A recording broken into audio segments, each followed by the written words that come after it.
طبعًا يا غالي أنت مفكّرني في الفيديو ده هاقول لك يالّا بينا عشان نفتح برنامج المونتاج وأدّيك مقدمة مدتها 20 ثانية تحطها في بداية الفيديو، وخاتمة مدتها 20 ثانية تحطها في آخر الفيديو.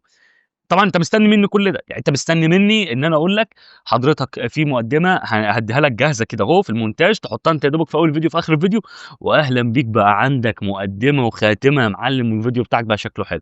لأ يا حبيبي لو أنا عملت كده هابقى باضحك عليك، وأنا ما باحبش أضحك على حد. أنا باحب دايمًا أفيدك.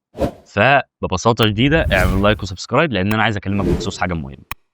أول حاجة أنت كمُنشئ محتوى، المقدمة بتاعتك ما ينفعش تكون الفيديو اللي هو بتاع إيه، اللي هو الفيديو تلاقيه شغال كده بنغمة وموسيقى وبيقول لك إيه، شكرًا على المشاهدة ونتمنى لكم مش عارف إيه، وإنك تعمل لايك وسبسكرايب، الكلام ده انتهى، الكلام ده انتهى.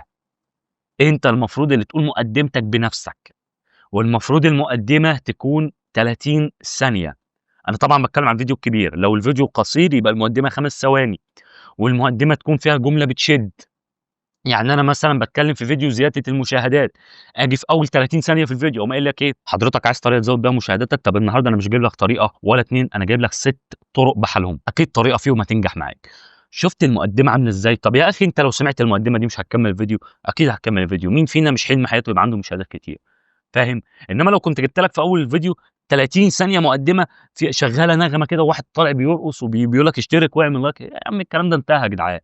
طيب وبالنسبة لخاتمة الفيديو، ما ينفعش الخاتمة بتاعة الفيديو تعدّي كده بالسهل يا حبيبي لأ، أنت لازم في الخاتمة بتاعة الفيديو تقول للناس يا جماعة ولو أنتم عايزين تتفرّجوا على الفيديوهات، أنا ممكن أقول لكم على فيديوهات حلوة تتفرّجوا عليها، الفيديو ده تقدر تزوّد بيه مشاهداتك، الفيديو ده تقدر تزوّد بيه وتعمل بيه صورة مصغّرة حلوة، الفيديو ده مش عارف تقدر تتعلّم بيه المونتاج، الفيديو ده تعمل بيه كذا. طبعًا يوتيوب مدعّم لك الحوار ده في شاشة النهاية يا أخويا. في شاشة النهاية، يعني أنت جيت معايا دلوقتي أهو لو دخلنا على المحتوى ودخلنا في أي فيديو عندي كده عشوائي، مثلًا الفيديو ده، الفيديو ده لو إحنا جينا نزلنا فيه هتلاقي حاجة اسمها شاشات النهاية، أهو، يعني يوتيوب عاملها لك، يعني أهو هتقدر تضيف فيها فيديو ل2 ل3 ل4، 4 فيديوهات بحالهم تقدر تضيفهم، أنت مستني إيه؟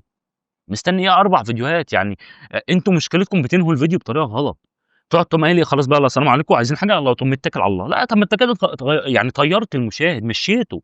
لا يا حبيبي المشاهد ده ببساطة شديدة طالما دخل قناتي ما ينفعش يخرج إلا ومتفرج لي على 7، 8 فيديوهات، لازم تمشي بالمبدأ ده يا حبيب قلبي. أنا دلوقتي المقدمة بتاعة الفيديو بتاعي لو كانت إيه إزيك عامل إيه ونرقص بقى إيه يا عم، لا مش كده، مش كده خلاص والله العظيم يا جماعة الموضوع ده انتهى من سنة 2015 و17 و18 كان خلاص الموضوع ده بيودّع، دلوقتي ما حدش بيحط المقدمة دي، أنا لحد النهارده باخش قنوات أغلب الناس منكم بالاقيهم بيعملوا الحركات دي. باضحك والله بيني وبين نفسي باقول إيه ده هو لسه الناس بتعمل الحاجات دي؟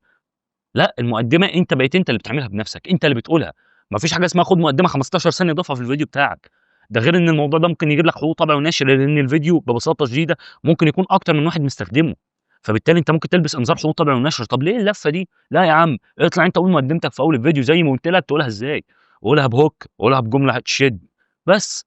شكرًا كتير ليكم، كان معاكم محمد علاء المرجع الأول لمنشئ المحتوى، السلام عليكم، صلوا على النبي.